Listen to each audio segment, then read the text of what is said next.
I'm Walter Higgins, 68 years old, and I'm still trying to understand how the son I raised could sit across a table from me and lie without so much as a flicker in his eyes. I founded a chain of 5 manufacturing plants from a single rented warehouse, and I built every rule I live by out of steel and stubbornness. Last month, on the night before my routine heart procedure, I asked my son to sit with me for one dinner. He told me he was swamped closing a supplier contract. 2 hours later, sipping water alone at a corner table because my heart medication doesn't mix with anything stronger, I looked across the restaurant and saw him laughing with his wife and her mother, a magnum of champagne sweating in a silver bucket beside them. They thought I was a tired old man who wouldn't notice the difference between a supplier meeting and a celebration he didn't want to share with me. I didn't cause a scene. I walked to the table, picked up my son's phone off the white tablecloth, and calmly recorded the date and time before setting it back down without a word. That night, I opened a file I'd been avoiding for 2 years, and by morning I had a plan in motion that would cost them everything they thought they'd already won. Before I go further, tell me where you're tuning in from tonight, and if you've ever had family look you in the eye and lie without blinking, hit that like button, because you already know exactly how this feels. The call had come in at 6:15 on a Thursday evening, the kind of gray, drizzling evening that makes an empty house feel even emptier. I was sitting in my study at Ridgeview, the house I'd bought with the first real profit Higgins fabrication ever turned, staring at a folder from St. Luke's Cardiology that I hadn't had the nerve to open all week. Tomorrow morning I was scheduled for an angioplasty. Nothing life-threatening, the doctors assured me. A stent to open a narrowed artery, routine as these things go. But at 68, alone in a big house with too many empty rooms, even routine felt like standing at the edge of something. I picked up the phone and dialed my son, Trevor. He was 39, my chief operating officer, and for the last 11 years, the only person who called this house something close to home. The phone rang 4 times before he answered, and I could hear the distinct clatter of silverware and the low hum of a restaurant in the background, though he'd have you believe it was his desk phone ringing off the hook. "Dad, hey. Sorry. Things are absolutely chaotic here," Trevor said, his voice pitched with that particular strain people use when they want you to hear how hard they're working. "We're finalizing the Meridian Steel contract tonight. I can't step away, not even for an hour. I know it's a lot to ask, but could we push dinner? Maybe next week?" I told him I understood.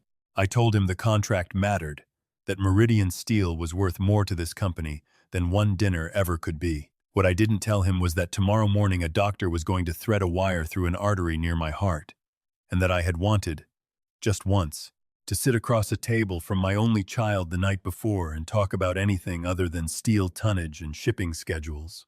I hung up the phone and sat in the silence of that study for a long while, the rain tapping against the window like it was keeping time with something inside my chest. I thought about how I'd built this company from a single rented warehouse on the industrial edge of Dayton, how I'd worked 18-hour days for a decade so that Trevor would never have to know what it felt like to choose between rent and groceries. I gave him everything: the house, the car, the corner office, the title. I told myself I was giving him a foundation. I never stopped to ask if I was giving him a spine.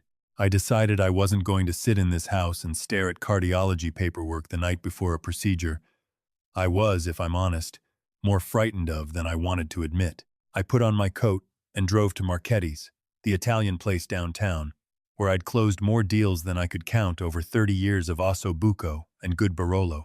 Though these days I stuck to sparkling water and lime. The valet knew my name. The hostess knew my name. And when I stepped through the heavy oak doors into that warm, garlic-scented dining room, the maitre d' greeted me with genuine warmth and said he hoped I was there to join my party. I told him I was dining alone. He looked confused, glanced down at his reservation book, and said that my son had arrived 40 minutes earlier and requested the private alcove in the back, the one reserved for anniversaries and proposals. He assumed I knew. I felt something cold drop through my stomach, the particular chill of watching your own certainty crack down the middle. I told the maitre d' I'd find my own way, and I walked past the open dining room toward the back alcove, past couples laughing over candlelight, past waiters balancing trays of fresh pasta. I heard my son's laugh before I saw him, that same booming laugh he'd had since he was a boy. the one that used to make me proud to hear echoing through this house. I stopped at the edge of the alcove, half hidden behind a wine rack, and looked in. Trevor was there in a suit I didn't recognize, his tie loosened, a glass of Barolo in his hand. Beside him sat his wife, Ashley, radiant in a way she never was around me, laughing with her head tipped back. And across from them, holding court with a fork full of tiramisu, was Ashley's mother, Deborah, a woman who had never once, in 11 years, asked me a single question about my life that wasn't secretly a question about my money. There was no laptop, no contract, no sign of Meridian steel anywhere on that table, only a half-eaten seafood risotto, an emptying bottle of Barolo, and a small velvet box sitting open beside Deborah's wine glass, a diamond bracelet catching the candlelight. To Trevor, for finally standing up to his father, Deborah said, raising her glass. "You deserve so much more than that man has ever given you credit for." I stood frozen behind that wine rack, watching my son raise his glass and clink it against theirs without a single word of protest. Ashley leaned into him and asked, softer than the others, but I heard every word, if his dad had bought the story about Meridian steel again. Trevor laughed, that same booming laugh, and said his father was so wrapped up in his hospital appointment tomorrow that he wouldn't even remember asking about dinner. He said I was getting forgetful in my old age, that half the time now I repeated myself in meetings, and that it was honestly starting to worry the board. He said it with a smile on his face, like it was the punchline to a joke he'd been telling for months. I stood there and felt something in my chest that had nothing to do with my heart condition, a kind of hollowing out, a quiet, devastating clarity. My son was not closing a contract. My son was sitting in the private alcove of my favorite restaurant, celebrating something with the two women who had spent a decade treating my company like a trust fund, with my name still stubbornly attached to it, and telling them I was losing my mind. I did not walk in and confront them. I have negotiated union contracts and hostile buyouts for 30 years, and I know that the man who reacts in the heat of the moment has already lost. I stepped forward just far enough that Trevor's eyes caught mine over Ashley's shoulder. I watched the color drain from his face in real time. I reached down, picked his phone up off the table before he could react, and calmly, deliberately, took a photograph of the table, the wine, the velvet box, the three of them frozen mid-celebration, before setting the phone back down exactly where it had been. "Finish your dinner, Trevor," I said quietly. "I hope the contract negotiations go well." I turned and walked out of that restaurant without waiting for a response, without giving Deborah the satisfaction of watching me unravel, without giving Ashley the performance she clearly expected. I drove home in silence, my hands steady on the wheel in a way that surprised even me. It wasn't rage that had taken hold of me by the time I pulled through my own gate. It was something colder and far more useful. It was the same instinct that had carried me through 3 recessions and 1 attempted hostile takeover in 2009. The instinct that says, "Don't grieve yet. Investigate first." I sat in my study until nearly 2 in the morning, staring at that unopened cardiology folder, and I made a decision. Tomorrow I would go into surgery, and I would let my son believe, for exactly as long as it served me, that his little joke about my forgetfulness had landed exactly as intended. The procedure went smoothly, though I remember very little of the anesthesia haze except Trevor's absence from the recovery room. He sent a text. "Sorry, Dad. Slammed with work. Ashley's coming by later to check on you." Ashley never came. What did arrive, 3 days after I was discharged, was a folder my longtime attorney and closest friend, Walter Hensley, no relation, just an old joke between us about sharing a first name, had prepared at my request the moment I called him from my hospital bed. Walter had been Higgins Fabrication's outside counsel for 22 years, and he was the only person besides me who still had unrestricted access to the company's financial backbone. He arrived at Ridgeview on a Sunday morning, carrying a leather satchel heavier than I'd ever seen him carry. He didn't waste time with sympathy. He set the satchel on my kitchen table, pulled out a stack of documents nearly 4 inches thick, and told me that what he'd found over the last 72 hours was going to make the champagne toast at Marchetti's look like a parking ticket. Over the past 14 months, Trevor had authorized just under $600,000 in payments to a logistics consulting firm called Brightline Freight Solutions. On paper, Brightline was optimizing our shipping routes between the Dayton and Charlotte plants, a legitimate-sounding expense in an industry where freight costs eat margins alive. But Walter had pulled every invoice, every service report, every email thread tied to those payments, and he told me plainly that Brightline Freight Solutions did not appear to exist as an operating business. No employees on record, no shipping optimization reports on file anywhere in our systems, no measurable change in our actual freight costs, which, if anything, had crept upward during the exact period we were supposedly paying for improved efficiency. I asked him who owned Brightline. He slid a single sheet of paper across the table, a Delaware incorporation filing. The registered agent was a name I didn't recognize, but the listed officer, the man who'd signed every incorporation document, was Deborah's younger brother, a man named Curtis Voss who, as far as I knew, had never worked a single day in logistics in his life. He sold used cars in Charlotte. The money didn't stay with Curtis, Walter told me, his voice flat and clinical, the tone he used when he wanted me to absorb facts before I absorbed feelings. It moved through Brightline's account and out again within days, every single time, into a joint account held by Trevor and Ashley.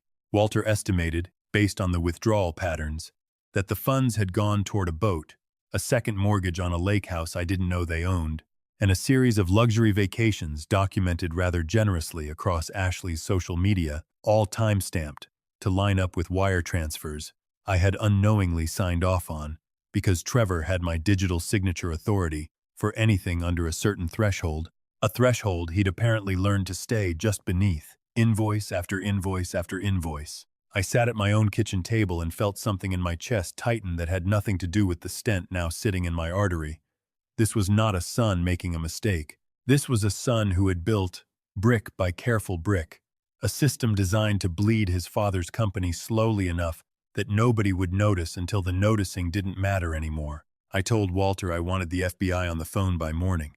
Walter, ever the steady hand, reached across the table and closed the folder before I could open it further. "Not yet," he said, "because what you just described to me at that restaurant, the comment about you being forgetful, about the board worrying, that wasn't a throwaway joke, Walter. That's a narrative, and I don't think it's an accident that it started right before your surgery." I asked him what he meant.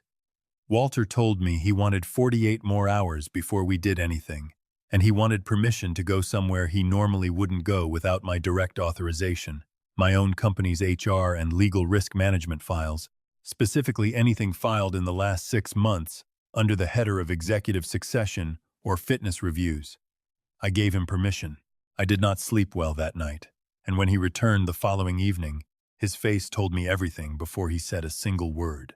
3 weeks before my heart procedure was ever scheduled, Trevor had quietly retained an outside law firm, not Higgins Fabrication's usual counsel, but a private firm specializing in corporate succession disputes.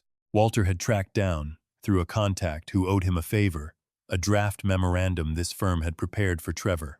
It laid out, in cold legal language, a strategy for invoking a clause buried in our corporate bylaws, a clause I myself had written 15 years earlier, during a scare with my own father's declining health, meant to protect the company from exactly the kind of paralysis that happens when a founder becomes medically unable to lead. The clause allowed the board, upon a qualified physician's written opinion that the CEO suffered from a condition materially impairing judgment, to transfer emergency operational authority to the acting COO. Trevor had been building a paper trail, casual comments in meetings about my forgetfulness, a carefully worded email to 2 board members expressing his concern about my health following the heart procedure. And now, sitting in the memo Walter had recovered, a plan to retain a physician, a name I did not recognize, a cardiologist with a history of disciplinary complaints in 2 states, who would examine me post-surgery and produce a report suggesting that the stress of the procedure, combined with what Trevor described as a pattern of cognitive decline, warranted a formal fitness review before the board. They weren't trying to steal $600,000 quietly and hope I never noticed. That had only ever been the funding mechanism. The real target was the entire company, 30 years of my life, and the only way to seize it while I was still alive and lucid enough to fight back was to convince a boardroom full of people who trusted me that I no longer could be trusted to run what I'd built. I sat in my study with the lights off for a long time that night, the way a man sits when grief and fury are trying to occupy the same space in his chest at once. I thought about teaching Trevor to weld his first bracket at 14 years old, his hands shaking under the mask, so proud when the seam held. I thought about the day he made partner track COO, how I'd stood up at that dinner and told 200 employees that my son was the future of this company. And I thought about Deborah's toast to Trevor for finally standing up to his father. And I understood, with a clarity that felt almost peaceful, that this had never been about one dinner or one lie. This had been building for years, and I had simply refused to look at it directly until a wine rack in a restaurant forced my eyes open. I told Walter I would not call the FBI yet either. I told him I wanted to give my son exactly what he wanted and watch him choke on it. Over the following 2 weeks, I became, quite deliberately, a worse version of myself. I started forgetting names in meetings I'd never once fumbled before, calling our plant manager in Charlotte by his predecessor's name, twice. I left confidential merger documents sitting open on my desk when I stepped out for coffee, timed precisely for when I knew Trevor would be walking past my office. I complained, loudly and within earshot of the right people, about a missing shipment invoice that I had, in fact, filed away myself the week before. I watched my son's confidence bloom like something rotten finding sunlight. He started copying himself on emails he'd never bothered with before, building his own file, I suspected, to hand to that outside physician when the time came. Walter, meanwhile, had quietly retained a private investigator, a sharp, soft-spoken woman named Renata who specialized in corporate fraud, and together they built a case file thick enough to bury a smaller company. And then I did something Walter genuinely tried to talk me out of. I called Trevor into my office on a Wednesday afternoon and told him, my voice deliberately unsteady, that I was tired, that the surgery had scared me more than I'd let on, that I wanted to give him something outright, no waiting for inheritance, no complicated corporate maneuvering, just a gift, father to son, while I still had the clarity to make the decision myself. I slid across my desk a prospectus for an $11 million commercial distribution warehouse, 2 counties over, prime real estate along a growing freight corridor, the kind of acquisition Higgins Fabrication would ordinarily absorb without blinking. I told him I didn't want the company to hold this one. I wanted him to hold it, personally, under his own name, with Higgins Fabrication backing the acquisition loan as collateral, so that whatever happened to my health or my judgment in the coming months, this asset would already be secured for his family, untouchable by any board decision. I watched him try to keep his face neutral and fail. I watched the greed move behind his eyes exactly the way I knew it would, the calculation of a man who believed he was about to inherit an empire and was now also being handed a separate $11 million consolation prize on the way there. He asked, carefully, why I wanted it held under his own LLC instead of the company's usual structure. I told him, my voice cracking just enough, that I was frightened of making a catastrophic mistake with the main company's assets in my current state, and that keeping this separate would protect Higgins Fabrication from any fallout if my judgment continued to slip. I told him Higgins Fabrication, would guarantee the loan so he wouldn't risk a cent of his own money. He signed the acquisition paperwork 9 days later. What Trevor did not know, because Renata had spent those 9 days quietly working her own contacts at the county assessor's office, was that the warehouse property sat directly atop the former site of a textile dye operation, shuttered in the early 1970s, long before modern environmental regulation existed. 6 weeks before I ever handed Trevor that prospectus, a routine groundwater test conducted by the county, buried in public records that almost nobody thinks to check, had flagged elevated levels of industrial solvents migrating toward a residential water table half a mile away. The state's environmental agency had quietly opened a preliminary contamination review. It was not yet public knowledge. It was, however, a matter of time before it became a very expensive, very public federal cleanup obligation, and whoever held legal title to that land when the designation became official would be the party legally responsible for the remediation costs, a number Walter's environmental consultant estimated, conservatively, at $11 million, with no ceiling on secondary penalties. Trevor didn't ask Higgins Fabrication to guarantee the full loan through standard channels either, exactly as Walter had predicted he would refuse to do, because doing so would have required board disclosure and an audit trail that risked exposing Brightline Freight Solutions. Instead, following what Renata's surveillance later confirmed, was Deborah's direct suggestion during a phone call recorded on a legally obtained wiretap authorized. Once we finally did loop in a retired federal contact of Walters, Trevor took out a private high-interest loan against the lake house I hadn't known they owned, and used Brightline Freight Solutions, appearing on paper as a healthy consulting firm, as the secondary guarantor, cutting Higgins Fabrication's board out of the transaction entirely to protect their 100% ownership of the future profits. They wanted it all for themselves. They built the very wall that would seal them inside their own collapse. The company's annual shareholder and board review fell on a Monday morning 3 weeks later. I arrived wearing a suit one size too large, deliberately unshaven, letting my hands tremble slightly as I took my seat at the head of the table. Trevor arrived flanked by outside counsel and, to my genuine astonishment, the disciplined history cardiologist himself, a man named Dr. Alan Reyes, carrying a sealed medical evaluation. I sat quietly through the early agenda items, mispronouncing a routine term I'd used correctly for 30 years, watching the pity ripple across the faces of board members who had known me since I hand-built this company's first product line. When new business opened, Trevor stood. He spoke, with real tears that I will grudgingly admit were more convincing than I expected, about his love for me, his fear for my health, his sleepless nights weighing what he called the hardest decision of his life. He distributed Dr. Reyes's report, a document diagnosing early-stage vascular dementia based on what he termed observed behavioral patterns consistent with post-surgical cognitive decline. He invoked the succession clause. He asked the board, formally, to transfer emergency operational authority to him, effective immediately. I let the silence stretch exactly as long as it needed to. Then, I reached beneath the table and pressed a small buzzer wired to Walter's office one floor below. The double doors opened, and Walter walked in, followed by 2 federal agents from the FBI's White-Collar Crimes Division, and trembling and pale between them, Dr. Alan Reyes himself, who had, 3 days earlier, he'd been offered a choice between full cooperation and the loss of his medical license across 2 states for knowingly falsifying a diagnosis in exchange for $80,000 wired through Brightline Freight Solutions. He had chosen cooperation, and he had chosen to wear a recording device during his final call with Deborah, confirming the arrangement. I stood up, steadier than I had let myself appear in weeks, and I thanked my son for his touching performance.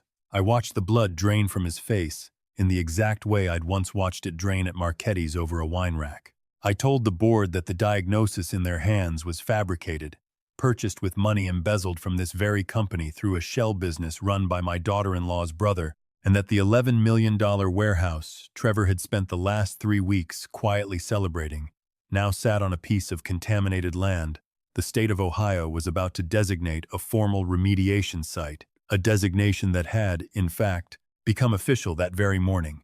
An $11 million liability now legally and irrevocably his and his alone, secured against a lake house that, as of 9 o'clock that morning, the private lender had already begun foreclosure proceedings against.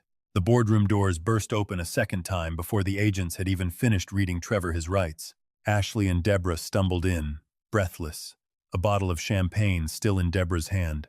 Having clearly planned to celebrate the vote they assumed was a formality, they froze in the doorway. The bottle slipped from Deborah's grip and shattered against the hardwood floor, foam pooling around her shoes exactly the way I imagined she'd once pictured champagne pooling around a very different kind of victory. I looked at both of them, and I told them, in a voice I hadn't needed to raise in 30 years of hard negotiations, that the $800,000 in stolen freight consulting fees, the falsified diagnosis, and the fraudulent land guarantee were all now sitting in a federal case file with their names on it, and that the home they'd celebrated in, the vacations, the bracelet I'd watched Deborah gift my son's wife over risotto and lies, were about to belong to creditors, not to them. Trevor fell to his knees in that boardroom, sobbing, begging me to fix it, to use the company's resources to shield him, to remember that I was his father. I told him that he had stopped being my son the moment he decided my heart, both the one in my chest and the one that had spent 30 years building something for him to inherit honestly, was simply an obstacle standing between him and a signature on an inheritance he hadn't earned. I told him he would have plenty of quiet dinners now, alone, in a federal facility, and no one left to lie to about where he'd been. I walked out of that boardroom into a hallway full of employees who had heard everything, men and women who had built their own lives alongside mine for 20, 25 years. And I felt the particular, clean exhaustion of a man who has finally set down something heavy he didn't know he'd been carrying. I had Walter begin the paperwork that week to disinherit Trevor entirely, to restructure my will so that the majority of my estate would fund a scholarship for young people from working families who wanted to learn a trade, the same trade that had once let a broke 26-year-old rent a single warehouse and believe, against every reasonable odd, that he could build something that would last. I still think, some nights, about the boy who welded his first bracket with shaking hands, so proud of a seam that held. I don't know exactly when that boy became a man who would rather lie about my mind than sit with me at dinner. Maybe I made it too easy for him. Maybe I built the walls of his life so soft that he forgot what it costs to build anything real. I won't pretend I don't grieve that boy, but I will not apologize for protecting the only thing I have left that never lied to me, my own name. If you're watching this, and someone you love has ever made you feel like your worth expired the moment you stopped being useful to them, I want you to hear this clearly. You built what you built. Nobody gets to take that from you.